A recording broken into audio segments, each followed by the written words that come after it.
சரீரமும் தலையும் இணைந்திருக்கிறது. சரீரம் வேற, தலை வேற கிடையாது. சரீரம்ன்றது எங்கே கிடக்குது, தலை இங்கே கிடக்குதுன்னு இல்லை. நான் சரீரத்தை பார்த்துட்டு தலையை பார்த்துட்டு வரேன்னு சொல்லுவீங்களா? இல்லை, சரீரம் தலையும் ஒரே இடத்துல தான் இருக்குது. ஒரே என்டிட்டி தான். இதை உணர வேண்டும். சரீரமும் தலையும் ஒரே என்டிட்டி தான்றதை உணர வேண்டும். தலை தான் சரீரத்துக்கு என்ன செய்ய வேண்டும் என்கிற காரியத்தை சொல்லுகிறது. தலை தான் சொல்லுது. மூளையிலிருந்து தான் கமாண்ட் போகுது. என் கையை நான் இப்போ இங்கே வைக்கணும்னா என் கையை வந்து இங்கே வையின்னு சொல்லல, என் மூளை சொல்லுது இங்கே வையின்னு. என் மூளை சொல்கிறத என் கையை செய்யுது. என் மூளை சொல்லுது அங்கே நடந்து போனது, அப்போ என் கால் வந்து அங்கே நடந்து போக எனக்கு உதவுகிறது இல்லையா?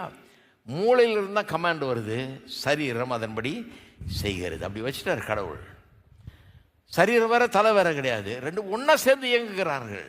ஒன்றா சேர்ந்து இயங்கும் போது தான் சரீரம் நல்லா இருக்குது பாருங்க. தலை ஒன்று சொல்லுது, சரீரம் இன்னொன்று செய்யுதுன்னா அது தப்பானதாக ஆகிவிடும்.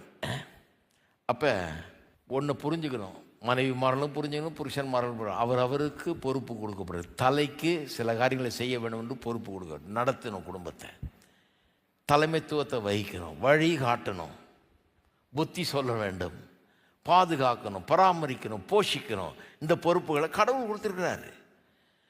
மனைவிக்கு இன்னொரு பொறுப்பை கொடுத்துருக்கிறாரு.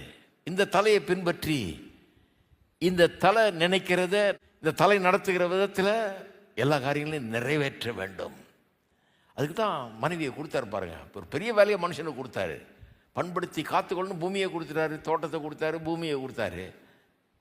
கொடுத்துட்டு உனக்கு ஒரு துணையை தர்றேன், ஏற்ற துணையை உனக்கு உண்டாக்குவேன்னு சொல்லி மனைவியை கொடுக்குறாரு. ஏன்? அவர் கொடுத்த வேலையை செய்கிறதுக்கு ஒரு துணை தேவை. அவனை தலையாக்கிட்டாரு, துணையாக்கிட்டாரு, அப்படி ஆக்கி வச்சிட்டாரு. அப்போ டிஃபரிங் ஃபங்க்ஷன்ஸ், டிஃப்ரெண்ட் பர்பஸஸ் அப்படின்னு இருக்குது. வித்தியாசமான நோக்கங்கள். தலைக்கு ஒரு நோக்கம், சரீரத்துக்கு இன்னொரு நோக்கம். தலைக்கு ஒரு செயல்பாடு, சரீரத்துக்கு இன்னொரு செயல்பாடு. அதில் வித்தியாசம் இருக்குது. வித்தியாசம் இருக்குது ஒழிய ரெண்டு பேரும் மற்ற விதத்தில் சமமாக தான் இருக்கிறார்கள். பாருங்க, வித்தியாசம் இருக்கிறதுனால தலை ஒரு தலைங்க, நான் வந்து வெறும் சரீரம் தானே, அப்படி கிடையாது. சரீரம்னா தலை ஒன்றுமே பண்ண முடியாது. இருக்கிறீங்களா?